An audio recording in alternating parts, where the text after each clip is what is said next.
नमस्कार साथियों, मेरा नाम है अशोक पांडे और मेरे चैनल जय विद अशोक का स्वागत है। तो फ्रेंड्स, आज हम एएफएम के मॉड्यूल डी में यूनिट 31 का पार्ट 3 करेंगे। यहाँ पर हम कॉस्टिंग के डिफरेंट मेथड्स के बारे में सीखने वाले हैं। पूरा का पूरा लेक्चर इसी बात पर ही रहने वाला है। तो हमने कॉस्टिंग क्या होती है ना, कास्ट अकाउंटिंग क्या होती है, ये सारी बातें पढ़ ली हैं। यहाँ पर हम मेथड्स ऑफ कॉस्टिंग सीखने वाले हैं। चैप्टर नंबर 32 का क्या मतलब है कि चैप्टर नंबर 32 जो है वो मेथड ऑफ कॉस्टिंग ही है। तो मतलब हम यहाँ पर एक ब्रीफ इंट्रोडक्शन ले रहे हैं, ये समझ लीजिए। इन सभी मेथड्स, जो भी मेथड्स हैं कॉस्टिंग के, उसका ब्रीफ इंट्रोडक्शन ले रहे हैं डिटेल में और विथ एग्जाम्पल न्यूमेरिकल सहित हम चैप्टर नंबर 32 में भी सॉल्व करने वाले हैं। तो अगर मान लो यहाँ कुछ कम समझ में आता है तो not to worry, chapter number 32 में पूरा डेडिकेटेड इसी पर ही बेस्ड है। ओके, चलो ठीक है। तो आगे बढ़ते हैं। मेथड्स ऑफ कॉस्टिंग में हम देखेंगे the product or services of different business organisations are different.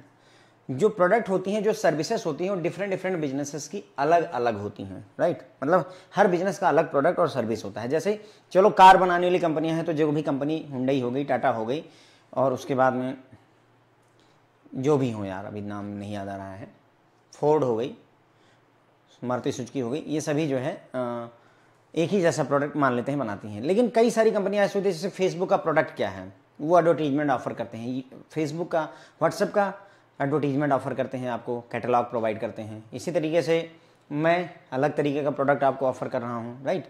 तो अलग अलग तरीके के प्रोडक्ट और सर्विसेज कंपनियाँ, जैसे जो मोबाइल कंपनियाँ हैं वो रिचार्ज प्रोवाइड करती हैं, वो अलग तरीके की सर्विस हो गई। आप होटल में जाते हैं, खाना खाते हैं, वो अलग तरीके की सर्विस हो गई। कई सारे स्विमिंग पूल हैं जो सिर्फ स्विमिंग पूल ही है, वहाँ नहाने की व्यवस्था दी जाती है, काइंड ऑफ आप स्विमिंग कर सकते हैं। तो ये सब क्या है, अलग अलग तरीके के प्रोडक्ट और सर्विसेज होते हैं, मैं जो आपको बताने का प्रयास कर रहा हूँ। तो ऐसे में क्या होता है कि कॉस्टिंग का मेथड भी फंडामेंटल वही रहेगा, लेकिन कॉस्टिंग की टेक्निक बदलती जाती है। इनका कहने का मतलब यह है, while the fundamental principle of costing are similar for all business organisation. जो फंडामेंटल सिद्धांत हैं भाई जो है कॉस्टिंग के, वो सब ऑर्गेनाइजेशन के लिए सेम होते हैं, लेकिन जो method of analysing and presentation में डिफर फॉर ईच ऑर्गेनाइजेशन। लेकिन कॉस्टिंग का मेथड, कैसे हम कास्ट को एनालाइज करेंगे और कैसे उसे प्रेजेंट करेंगे, ये हर एक ऑर्गेनाइजेशन के लिए अलग अलग होता है। Okay, depending on the type and nature of the product the costing methods adopted by organisations are different. तो किस तरीके का प्रोडक्ट है, टाइप और नेचर, किस तरीके का प्रोडक्ट है, किस नेचर का प्रोडक्ट है, उसके हिसाब से जो मेथड अडॉप्ट किए जाते हैं ऑर्गेनाइजेशन के लिए कॉस्टिंग के, वो डिफरेंट होते हैं। जैसे चैट जीपीटी आया हुआ है, ठीक है। अब चैट जीपीटी भी एक सर्विस देता है, उनका एक फ्री वर्जन है 3.5 और मेरे ख्याल से 4.0 जो है उनका पेड वर्जन है। तो ये एक अलग तरीके का प्रोडक्ट है। तो वही बता रहा है कि भाई डिपेंडिंग अपॉन कि किस तरीके की जो है सर्विस या प्रोडक्ट या किस नेचर का प्रोडक्ट सर्विस है, उसी के हिसाब से अलग अलग जो है मेथड जो है कंपनियों द्वारा चुने जाते हैं किस चीज़ के लिए, कॉस्टिंग के, ठीक है। तो कुछ जो कॉस्टिंग मेथड ज़्यादा यूज होते हैं, प्रिवलेंट हैं ऑर्गेनाइजेशन में, उनकी हम यहाँ पर बात करेंगे। तो पहला मेथड है फ्रेंड्स, जॉब कॉस्टिंग। जॉब, जैसे हम कोई एक जॉब, हमने कोई एक काम, टास्क, ठीक है, तो जॉब कॉस्टिंग वही होती है। Suppose a construction company has to quote for construction of a shopping mall. मान लो हम किसी कंस्ट्रक्शन कंपनी से बोलते हैं कि हमको एक शॉपिंग मॉल बनवाना है 1 लाख स्क्वायर फीट में, तुम इसके लिए मुझे रेट कोट करो, कितने रेट में तुम मेरा ये बना करके दे दोगे। तो वो बोलता है सर कि हम 10,000 रुपये पर स्क्वायर फीट के हिसाब से चार्ज करेंगे, काइंड ऑफ दैट। तो क्या हुआ, सिर्फ ये जो आपका ये जो कॉस्ट लगेगी वो सिर्फ इस शॉपिंग मॉल के लिए ही एप्लीकेबल है। दूसरे शॉपिंग मॉल पर शॉपिंग मॉल ही दूसरा बनेगा तो भी नहीं लागू होगी। ओके, जैसे आप अपना घर बनवाते हैं तो हो सकता है आप 2,000 रुपये स्क्वायर फीट खर्चा करें, कोई दूसरा बनवाता है हो सकता है 6,000 रुपये स्क्वायर फीट खर्चा करे, कोई तीसरा बनवाता है हो सकता है 1,200 रुपये स्क्वायर फीट खर्चा करे। हैं घर ही बन रहे, लेकिन हर एक जॉब, हर एक घर एक जॉब है, मतलब मेरा हर कंस्ट्रक्शन एक जॉब है, तो उसकी कॉस्टिंग की जाती है। यही बात यहाँ कही जा रही है। It will do the costing exercise peculiar to the mall like areas type of construction ETC। तो अगर हम किसी कंस्ट्रक्शन कंपनी से बोलते हैं कि हमको शॉपिंग मॉल बनवाना है, तुम उसके लिए रेट कोट कर दो, हमें रेट बता दो क्या रेट लगाओगे, तो वो क्या करेगा, वो कॉस्टिंग एक्सरसाइज करेगा किसके लिए, इस पर्टिकुलर मॉल के लिए, इस पिकुलियर मॉल के लिए, खास करके इसी के लिए कि कितना एरिया है, किस तरीके का कंस्ट्रक्शन आप करवाना चाहते हैं, ठीक है। क्लियर हो गई बात। इसी तरीके से मान लो अगर हमें युद्धपोत बनवाने हैं, वारशिप बनवानी है, ठीक है, एक वारशिप बनवानी है, INS विक्रांत बनना है या कुछ ऐसा बनना है, the costing will be for that ship only. तो जो कॉस्टिंग ऑफर की जाएगी जो है वेंडर के द्वारा, वो उसी INS विक्रांत बनाने के लिए ही ऑफर की जाए, किसी और के लिए नहीं की जाएगी। By only taking into account its peculiar feature, केवल उसी शिप के फीचर को ही ध्यान में रखते हुए। या आप गाड़ी सर्विस करवाने जाते हैं, तो गाड़ी सर्विस कराने जाएंगे, मेरी बाइक का हो सकता है सर्विसिंग चार्ज 1200 आए, आपका 800 आए, दूसरे का 8000 आ जाए। है बाइक सेम कंपनी की, सेम मॉडल, सब कुछ सेम है, एक ही डेट की खरीदी हुई, फिर ऐसा चेंज क्यों? क्योंकि पर्टिकुलर जॉब है, तुम्हारे लिए उसका अलग जॉब है, तुम्हारे में 3 काम है, तुम्हारी गाड़ी चलती नहीं तो 800 में निपट गया। एक अंधा है जो बहुत गाड़ी चलाया है, गिर गई है, चोट खा गई, एक्सीडेंट हो गया है, काइंड ऑफ दैट, तो 10,000 लग रहा है। तो वही है भाई ये पूरी कहानी इसमें। The costing in which the cost are ascertain in terms of specific jobs or orders is called job costing. ठीक है, तो कॉस्टिंग की वो प्रक्रिया, वो तरीका जिसमें हम किसी विशेष जॉब या किसी विशेष ऑर्डर के लिए जो है कॉस्ट को असर्टेन करते हैं, कॉस्ट को निश्चित करते हैं, तो उसे ही जॉब कॉस्टिंग कहते हैं। यानी एक पर्टिकुलर जॉब में कितना कॉस्ट आने वाला है, दैट इज जॉब कॉस्टिंग। ठीक है, industries where this method of costing is generally applied, तो ये कहाँ कहाँ यूज होता है जॉब कॉस्टिंग?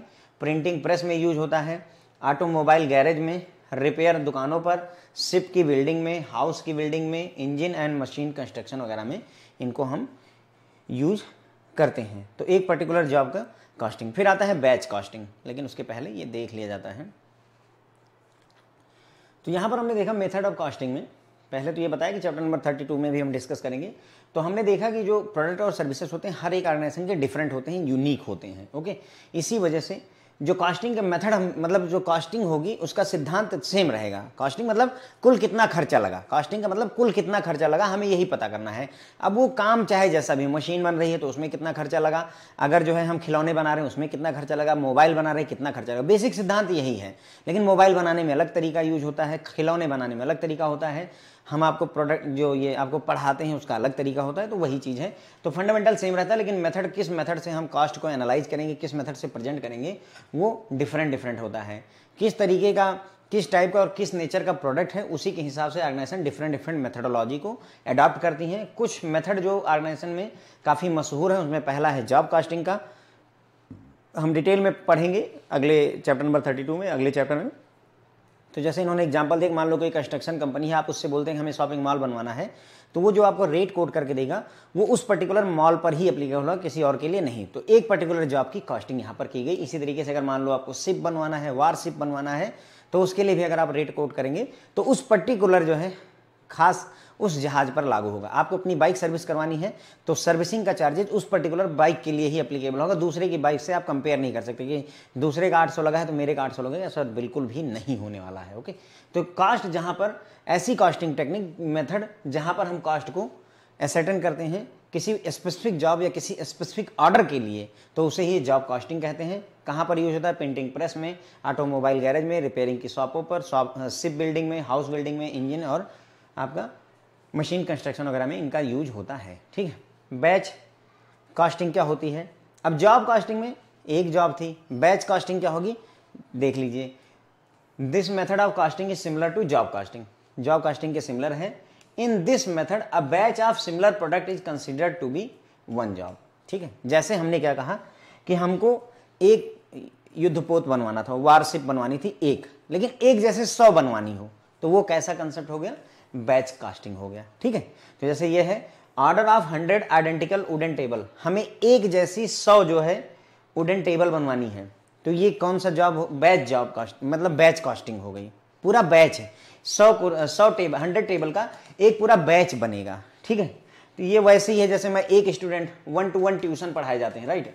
एक टीचर एक स्टूडेंट को ट्यूशन पढ़ाता है, फिर एक टीचर जो है 40 बच्चों के बैच को पढ़ाता है, सेम वही चीज हो गई। ठीक है, तो ये जॉब एक टीचर एक बच्चे को पढ़ा रहा है तो जॉब कॉस्टिंग हो गई, और एक टीचर 40 बच्चों के बैच को पढ़ा रहा है तो बैच कॉस्टिंग हो गई।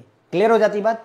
तो यहां पर सिमिलर प्रोडक्ट जो है का एक बैच होता है, ठीक है, और उसे एक जॉब कंसिडर किया जाता है, उसे एक जॉब मानते हैं, मतलब ठीक है, पूरे बैच को एक जॉब मानते हैं। जैसे हमने सिर्फ एक कुर्सी की बात की होती तो एक जॉब होती, लेकिन यहाँ 100 आइडेंटिकल कुर्सियों की बात हो रही है तो एक पूरा बैच हमने तैयार कर दिया 100 टेबल का। ठीक है, तो once the cost of complete batch is ascertain, एक बार हमें ये पता चल गया कि भाई ये जो 100 हमारी टेबल बननी है इसमें हमारा 10,000 रुपीज खर्चा होना है, मान लेते हैं, तो फिर एक टेबल पर कितना खर्चा आएगा?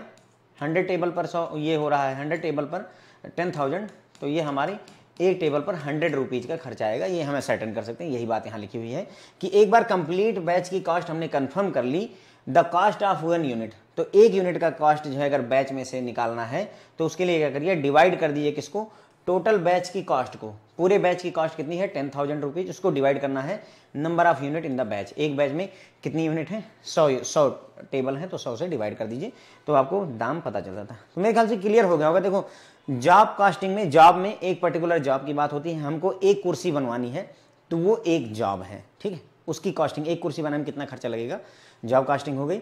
लेकिन अगर 100 कुर्सियां या 100 मेज एक जैसे बनवाने हैं तो वो बैच कास्टिंग हो जाती है। वहाँ बैच पूरे के पूरे बैच की कॉस्ट करते हैं कि चलो एक एक कुर्सी का नहीं निकालेंगे, 100 कुर्सी बनाई, टोटल खर्चा कितना हुआ 100 कुर्सी बनाने में, 1 लाख 2 लाख कितना लगा, बस उससे हम निकाल लेते हैं।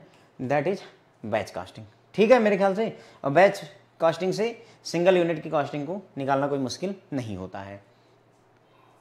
ऑपरेशन कास्टिंग, ऑपरेशन कास्टिंग मतलब किसी प्रक्रिया में अगर बहुत सारी मल्टीपल ऑपरेशंस चल रही हैं तो हर एक ऑपरेशन के पीछे कितना खर्चा लग रहा है उसको हम सर्टेन करने का यहाँ प्रयास करते हैं। प्रोडक्शन ऑफ एनी आइटम में इन्वॉल्व वेरियस ऑपरेशन, किसी आइटम को प्रोड्यूस करने में, किसी सामान को बनाने में बहुत सारी ऑपरेशंस होती हैं। जैसे constructing a steel tank, the steel sheet are to be cut and then welded. तो अगर हमें मान लो स्टील का टैंक बनवाना है तो उसमें क्या करना पड़ेगा, स्टील की सीट को काटा जाएगा और फिर उसको वेल्डिंग कर दी जाएगी, जोड़ दिया जाएगा, ठीक है। और भी बहुत इसी तरीके से काम करने होंगे जिन्हें हम ऑपरेशंस कहते हैं, ठीक है। तो this method is employed in railway, road transport and water supply. तो ये मेथड हम कहाँ पर यूज करेंगे, रेलवे में यूज करेंगे, रोड ट्रांसपोर्ट में करेंगे और वाटर सप्लाई में करेंगे। The method of operation costing is adopted when we have to ascertain the cost of carrying out an operation in total process, ठीक है। तो ऑपरेशन कॉस्टिंग के मेथड को कब अडॉप्ट करना होता है, जब हम असर्टेन करना चाहते हैं किस चीज़ का, cost of carrying out an operation in the total process. पूरी प्रक्रिया में एक पर्टिकुलर ऑपरेशन में कितना खर्चा हो रहा है उसको असर्टेन करने के लिए हम ऑपरेशन कॉस्टिंग का कॉन्सेप्ट यूज करेंगे, ठीक है। We arrive at the cost of carrying out each of the operations involved and know the time required for each operation, it become easier to arrive at the total cost. एक बार हमें ये पता चल गया कि हर एक ऑपरेशन को परफॉर्म करने में कितना कॉस्ट लग रही है प्लस कितना समय लग रहा है एक ऑपरेशन को परफॉर्म करने के लिए, तो टोटल कॉस्ट निकालना कोई बहुत बड़ा टास्क हमारे लिए नहीं रहेगा। यही होता है फ्रेंड जो है क्या, ऑपरेशन कॉस्टिंग, ठीक है। तो किसी भी प्रोडक्ट को बनाने के लिए डिफरेंट ऑपरेशंस परफॉर्म की जाती हैं। जैसे स्टील टैंक बनाने के लिए हमें क्या चाहिए होगा, स्टील की सीटों को काटिए, उसको वेल्डिंग करिए, फिनिशिंग करिए, पेंट करिए, जो भी करना है। तो हर एक ऑपरेशन के पीछे कितना खर्चा लग रहा है उसको हमें असर्टेन करना हो तो ऑपरेशन कॉस्टिंग को हम यूज करते हैं। इसको रेलवे, रोड ट्रांसपोर्ट और वाटर सप्लाई में यूज किया जाता है। और एक बार हमें ये पता चलेगा कि हर एक ऑपरेशन के पीछे कितना पैसा लग रहा है, कितना समय लग रहा है, तो टोटल कॉस्ट आसानी से निकाली जा सकती है, ठीक है। फिर आता है फ्रेंड्स प्रोसेस कॉस्टिंग। तो जैसे ऑपरेशन था वैसे ही प्रोसेस होती है, ठीक है। तो जैसे when crude oil is processed in refinery it passes through distinct stage of processing। तो जब भी क्रूड ऑयल, जो कच्चा तेल होता है फ्रेंड्स, उससे डीजल, पेट्रोल वगैरह बनता है, तो क्रूड ऑयल को जब भी हम रिफाइनरी में प्रोसेस करते हैं, ठीक है, तो क्या होता है, ये डिस्टिंक्ट स्टेजेस से होकर गुजरता है प्रोसेस की, यानी कि कई सारी प्रोसेस से वो गुजरता है, कई प्रक्रिया से होकर के गुजरता है, तब डीजल पेट्रोल में बदलता है। तो output of one stage of processing become the input of next stage of processing. एक स्टेज का आउटपुट अगली स्टेज के इनपुट का काम करता है, ओके। तो जैसे मान लो ये स्टेज 1 है, इसका जो आउटपुट निकलेगा वो इस स्टेज के लिए इनपुट का काम करेगा, इस स्टेज का जो आउटपुट निकलेगा वो अगली स्टेज के लिए इनपुट का काम करेगा, इस स्टेज का जो आउटपुट निकलेगा, इस तरीके से ये पूरी प्रक्रिया चलती रहती है। Company would like to know the cost of each stage. तो ऐसे में कंपनी क्या चाहेगी, हर एक स्टेज पर, हर एक प्रोसेस में कितना जो है, हर each stage of processing involve in the production, किसी प्रोडक्ट के बनाने में हर एक स्टेज पर कितना खर्चा हो रहा है ये जानने की प्रक्रिया अगर कोशिश करेगी तो उसको प्रोसेस कॉस्टिंग करनी पड़ेगी। Method adopted for this is known as process costing, ठीक है। तो हमें ये पता करना है कि हर एक स्टेज में, हर एक प्रोसेस में कितना खर्चा लग रहा है, तो हम कौन सी टेक्निक यूज करेंगे, प्रोसेस कॉस्टिंग को यूज करते हैं। Apart from oil refineries the method of process costing is generally used in chemical industry, soap manufacturing, paper manufacturing, textile industry और टेनरीज। मतलब ऑयल रिफाइनरी में तो ये प्रोसेस की कॉस्टिंग की ही जाती है, प्रोसेस कॉस्टिंग, लेकिन उसके अलावा केमिकल इंडस्ट्रीज में भी, जहाँ पर भी कई स्टेजेज में चीज़ें निपटती हैं, वहाँ ये काम आ जाएगा। केमिकल इंडस्ट्री, साबुन बनाने की प्रक्रिया भी कई स्टेजेस से होकर गुजरती है, पेपर मैन्युफैक्चरिंग में भी, टेक्सटाइल में भी, और में भी चर्म उद्योग होता है, ओके, तो उसमें भी इसका यूज किया जाता है, ठीक है। तो प्रोसेस कॉस्टिंग में हमने देखा कि भाई अगर कोई प्रोडक्ट मल्टीपल प्रोसेसेस से होकर के गुजरता है, मल्टीपल स्टेजेस से होकर गुजरता है, तो हर एक स्टेज में, हर एक प्रोसेस में कितना खर्चा लगा है उसको पता करने के लिए हम प्रोसेस कॉस्टिंग को यूज करते हैं। किसको यूज करते हैं? प्रोसेस कॉस्टिंग को हम यूज करते हैं। क्या गाड़ी की सर्विसिंग में हम ये प्रक्रिया यूज कर सकते हैं? नहीं कर सकते भाई। गाड़ी की प्रक्रिया में कितना खर्चा हुआ वो देखा जाएगा, ना कि कितनी प्रोसेस से गुजरा, वो यहाँ वहाँ पर मुद्दा नहीं है। समझ पा रहे होंगे कि क्या हो रहा है यहाँ पर, ओके। तो कॉस्ट ऑफ ईच स्टेज अगर आपको जानना है, हर एक प्रोसेस में कितना पैसा खर्चा हो रहा है, तो उसके लिए हम प्रोसेस कॉस्टिंग को यूज करते हैं। इसके लिए ही प्रोसेस कॉस्टिंग का कॉन्सेप्ट यूज करता है। इसको कहाँ कहाँ? आपका ऑयल रिफाइनरीज में, केमिकल इंडस्ट्री में, सोप मैन्युफैक्चरिंग में, पेपर मैन्युफैक्चरिंग, टेक्सटाइल वगैरह में इनका प्रयोग किया जाता है। Unit or single output costing. देखो, अगर ये सबसे सरल तरीका है मेरे ख्याल से, यूनिट, एक सिंगल यूनिट बनाने में या एक सिंगल आउटपुट में कितना कॉस्ट लग रही है, एक खिलौना बनाने में कितना खर्चा हो रहा है, वो वाली टेक्निक है। If a company is producing a single type of product, और उनके लिए लागू है जो सिर्फ एक प्रोडक्ट बनाती है। जनरली दुनिया में अब कंपनियां बहुत कम है जो एक टाइप का प्रोडक्ट बनाती हूँ, लेकिन अगर कोई सिंपल सी कंपनी है जो सिर्फ एक ही तरीके का प्रोडक्ट अगर बनाती है, तो if company is producing single type of product, से मोटरसाइकिल, मान लो एक कंपनी है वो सिर्फ मोटरसाइकिल बनाती है, through continuous manufacturing activity, it would be interested in knowing the cost of one unit, यानी वन मोटरसाइकिल को बनाने में कितना खर्चा लग रहा है, एक मोटरसाइकिल बनाने में कितना खर्चा लग रहा है, ये जानने में एक कंपनी इंटरेस्टेड होगी। जैसे बुलेट कंपनी है, खैर उनकी भी वेरिएंट है, लेकिन हम मान ले ओवरऑल बुलेट कंपनी सिर्फ बुलेट बनाती है, तो एक बुलेट बनाने में उसको कितना खर्चा लग रहा है, उस चीज़ को अगर कैलकुलेट करना है तो हम सिंगल आउटपुट कॉस्टिंग या यूनिट कॉस्टिंग मेथड को यूज कर सकते हैं। For this the cost of whole production cycle is certain, यानी कि पूरी मान लो कंपनी ने 100 बुलेट बनाए, तो 100 बुलेट बनाने में कितना खर्चा हुआ, मान लेते हैं टोटल 1 लाख रुपए लग गए, टोटल 1 लाख, 100 बुलेट बनाने में टोटल 1 लाख रुपए खर्चा हो गया। तो क्या करना है, cost of whole production cycle, पूरी प्रोडक्शन में कितना खर्चा हुआ उसको निश्चित कर लीजिए, एंड कास्ट पर यूनिट, अगर आपको एक यूनिट की कास्ट निकालनी है तो कैसे निकलेगी, बस टोटल खर्चे में से जितनी नंबर ऑफ यूनिट उससे डिवाइड कर दीजिए उठा करके, तो आ जाएगा एक बुलेट बनाने में 1000 रुपये का। सिर्फ एक इमेजिनरी एग्जाम्पल है, आसानी के लिए 1 लाख लिया है, वरना बुलेट 2-2.5 लाख रुपए की आती है, ठीक है। तो dividing the total cost by number of unit produce, तो टोटल कॉस्ट कितनी लगी, 1 लाख रुपए, डिवाइड बाई कितनी यूनिट बनी, 100, डिवाइड कर दीजिए, आपको मिल करके सामने आ जाएगा कि हाँ हमारा कितना खर्चा हुआ है, okay. This method of costing is refer to as unit or single output costing method. इसी मेथड को ही हम unit cost method, unit cost method या सिंगल आउटपुट कॉस्टिंग मेथड भी कहते हैं, ओके। तो आई थिंक क्लियर हो गया होगा, कोई ज़्यादा डिफिकल्टी इसमें है नहीं। This method is more suitable for assembly department in a factory producing a mechanical article such as also in like brick making, mining, sugar और सीमेंट। कितनी है ना, कितनी, मान लो कोई कंपनी है वो सीमेंट बनाती, तो वो सीमेंट ही बना रही होगी, वो और चीज़ें नहीं बनाती है। तो सीमेंट कितना सीमेंट बनाने में कितना खर्चा लगा, मान लो 10 करोड़ रुपए, कितनी बोरी सीमेंट निकली, डिवाइड कर दीजिए, निकल आएगा। शुगर में कितनी, अब शुगर मिल है तो वहाँ और कुछ नहीं बनने वाला है, शुगर ही बनेगी, ठीक है। तो माइनिंग में, ब्रिक मेकिंग, ईंटा बनाना, ईंटे जो घर बनाने में यूज होते हैं, ईंटे, अब कितनी ईंटे बने, मान लेते हैं 10 लाख, कितना रुपए लग गया सर, 20 करोड़। तो एक ईंट के पीछे कितना खर्चा लगा आप पता कर सकते हैं, ठीक है। तो यूनिट कॉस्टिंग मेथड या सिंगल आउटपुट मतलब एक आउटपुट का कॉस्ट, यूनिट मतलब एक, है ना, यूनिटी मेथड भी होता है ना, एक नियम जो हमने पढ़ा है। तो यूनिट कॉस्टिंग मेथड जो है उसमें क्या होता है कि अगर कंपनी एक ही तरीके के प्रोडक्ट बना रही तो वो ये जानना चाहेगी कि हमारे एक प्रोडक्ट के पीछे कितना खर्चा हो रहा है, उसी के लिए हमारा यूनिट मेथड काम में, यूनिट कॉस्ट मेथड काम में आ सकता है। पूरे प्रोडक्ट को बनाने में, जितना भी प्रोडक्ट आपने पूरा बनाया हुआ उसमें कितना खर्चा लगा वो पता कर लीजिए, डिवाइडेड बाई कितने प्रोडक्ट बने, बस आपको एक यूनिट का खर्चा पता चल जाता है। इसे यूनिट या सिंगल आउटपुट कॉस्टिंग मेथड भी कहते हैं। ये मेथड फायदे का सौदा होता है कहाँ पर, जहाँ पर ब्रिक मेकिंग होती है, जहाँ माइनिंग, शुगर या फिर सीमेंट फैक्ट्रीज वगैरह होती है, वहाँ पर ये मेथड बहुत आसानी से यूज हो सकता है। सर्विस कॉस्टिंग, अब सर्विस कॉस्टिंग क्या होती है भाई, ये देखते हैं। जैसे हम लोग रिचार्ज करवाते हैं, तो रिचार्ज क्या है, एक सर्विस ले रहे हैं, कोई प्रोडक्ट नहीं मिलता हमको, रिचार्ज करवा लिया, अगर बात नहीं की, मतलब ना कुछ पेट में जाना है ना कुछ आना है, ठीक है, खत्म हो गया, बात खत्म हो गई, राइट। 2.5 GB पर डे मिलता है, 2 GB पर डे मिलता है, आप नहीं खर्चा करेंगे तो गो बेंट गान आ गया ना। तो सर्विस कॉस्टिंग, तो सर्विस को कैसे कॉस्ट किया जाए उसके बारे में बात करता है। This method adopt the procedure similar to that adopted by single output costing method. Single output costing method के जैसा ही मेथड यहाँ पर भी यूज होता है, बस फर्क ये है कि सिंगल आउटपुट मेथड हम यूज करते हैं कहाँ पर, किसी प्रोडक्ट के लिए, जैसे ईंट बना रहे हैं, सीमेंट बना रहे हैं, चीनी बना रहे हैं, उनमें ये मेथड कहाँ यूज करेंगे, जहाँ हम सर्विस प्रोवाइड कर रहे हैं। हम क्या कर रहे हैं, सर्विस प्रोवाइड कर रहे हैं। But this is applicable more in those cases where services are rendered, services दी जा रही हैं, देन गुड्स आर प्रोड्यूस, मतलब गुड्स प्रोड्यूस पर नहीं, सर्विस कॉस्टिंग है, हम सर्विस जो दे रहे हैं उसका जो है दाम जोड़ने का प्रयास कर रहे हैं। यहाँ पर total expenses on the service provider are divided by total unit provided and cost per unit of service is arrived eight.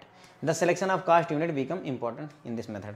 देखो पहले एक मेथड एग्जांपल समझ लो, मान लो मैंने JIB का पूरा कोर्स पढ़ाया, फॉर एग्जांपल मैंने आपको AFM पढ़ाया, ठीक है, इसको पढ़ाने में मैं मान लेता हूँ कि मुझे जो है 6 महीने लग गए फॉर एग्जांपल, और हर महीने का मेरा लगभग 1 लाख रुपए का मेरा खर्चा लगा, तो मेरा कितना टोटल खर्चा हो गया फ्रेंड, 6 लाख रुपए, ठीक है। अब कितने लोगों को मैंने इसके बदले में सर्विस दी, 6 लाख रुपए पूरे खर्चा हो गए। अब मान लो हमने इसको जो है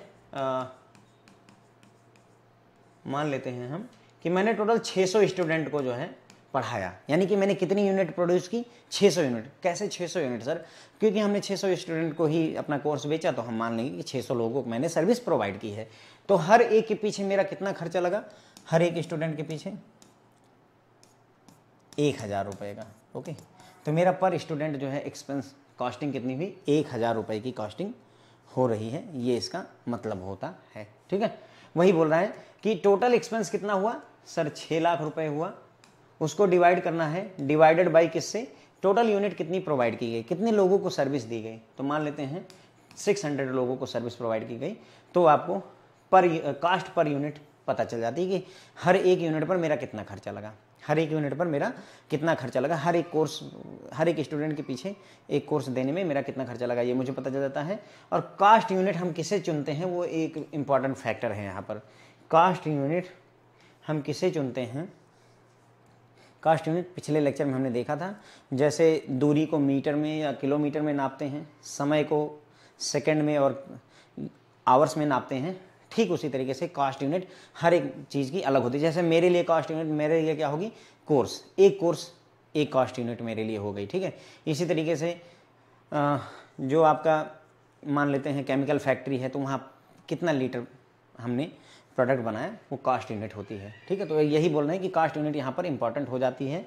उदाहरण इन्होंने दिया हुआ है, इन केस ऑफ इलेक्ट्रिसिटी सप्लाई, अगर कोई कंपनी इलेक्ट्रिसिटी सप्लाई करती है तो उसके लिए कास्ट यूनिट क्या होती है, किलोवाट आवर, KWH, है ना। बोलते हैं कि इस महीने कितनी यूनिट खर्चा हुई, जो आप यूनिट बोलते हैं वो एक्चुअल में किलोवाट आवर होता है, कितना किलोवाट आवर खर्चा हुआ। इसी तरीके से अगर मान लो कोई वाटर सप्लाई की कंपनी है, तो उसके लिए कास्ट यूनिट क्या होगी, वो किस चीज़ में नापेगी अपने आप को, कितना लीटर या कितना किलो लीटर उसने पानी सप्लाई किया हुआ है, ये कास्ट यूनिट होती है, ठीक है। This method is generally employed in utility companies. ये मेथड कहाँ यूज किया जाएगा, जो यूटिलिटी प्रोवाइड करती हैं, जैसे वाटर सप्लाई दे रही हैं, टेलीफोन की सर्विस दे रही हैं, इलेक्ट्रिसिटी कंपनीज हो गई, है ना।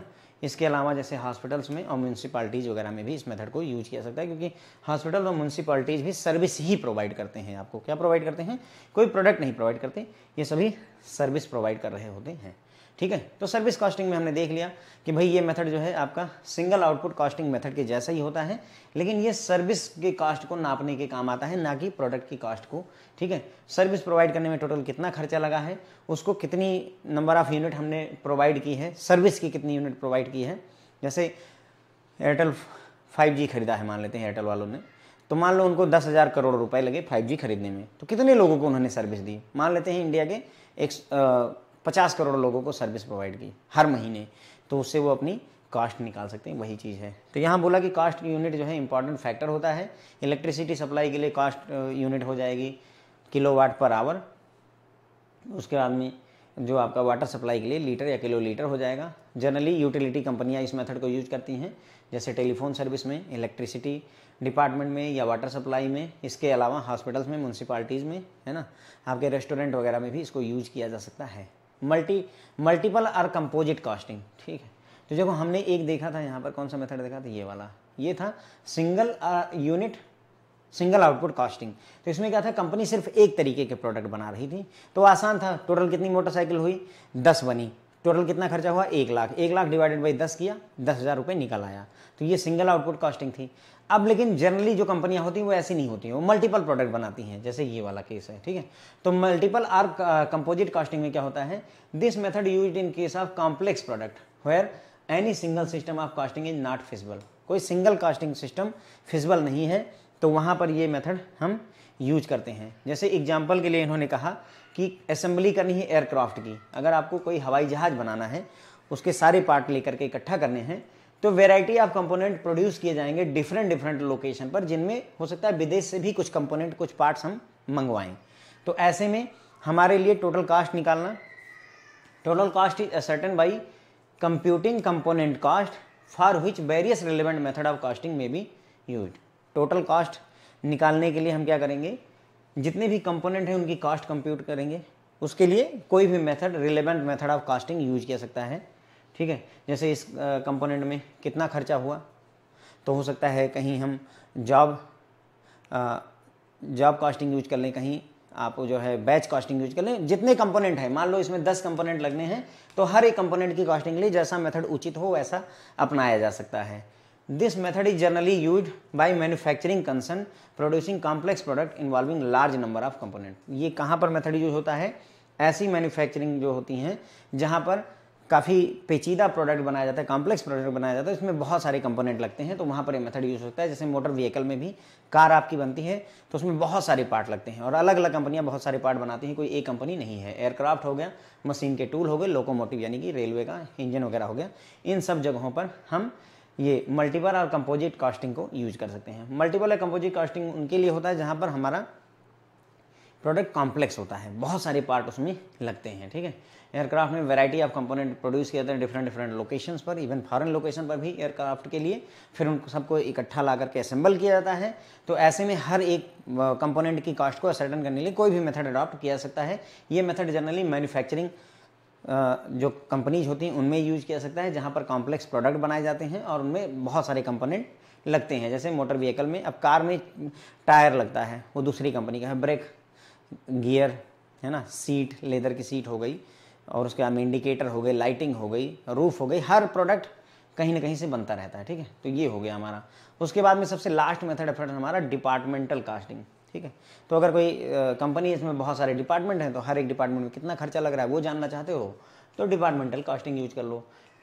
अ company having various departments may be interested in knowing the cost incurred on each department.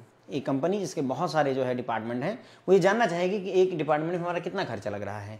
बस इसी को ही डिपार्टमेंटल कॉस्टिंग या डिपार्टमेंट कॉस्टिंग कहते हैं, ठीक है। बस यहीं पर अपना लेक्चर खत्म हो जाता है।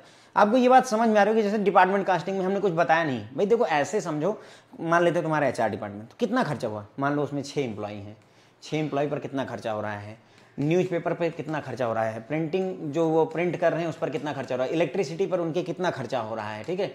उसके बाद में उनको ट्रेवल अलाउंसेस दिया, कितना खर्चा हुआ, यही सारी चीज़ें जोड़ डालिए उठा करके। जो वहाँ पर रेंट दिया जा रहा है प्रीमाइसेस का, एचआर के ऊपर कितना रेंट आ रहा है। भाई बड़ी सी बिल्डिंग रखी, 1 लाख रुपए दे रहे हो, लेकिन एचआर डिपार्टमेंट में कितना स्क्वायर फीट लिए हुए उस हिसाब से बांट लो। यही सारा जोड़ जाड़ करके आपकी डिपार्टमेंटल कॉस्टिंग निकल आती है। That is what I am talking about, okay. तो यही बेसिक मतलब ये कहना यही चाहते हैं कि भैया ये सब जोड़ जाड़ लो। वही बोल रहे हैं कि भाई अगर तुम्हें ये पता करना है कि हर एक डिपार्टमेंट कितना खर्चा हो रहा है, तो जोड़ो बैठ करके। यहाँ जोड़ने के लिए, जोड़ने का बात नहीं कर रहा है, मतलब बता रहा है कि हाँ जोड़ो बैठ करके, ओके। That's it. चलिए यहीं पर ये खत्म होता है, आगे मिलेंगे। Thank you so much.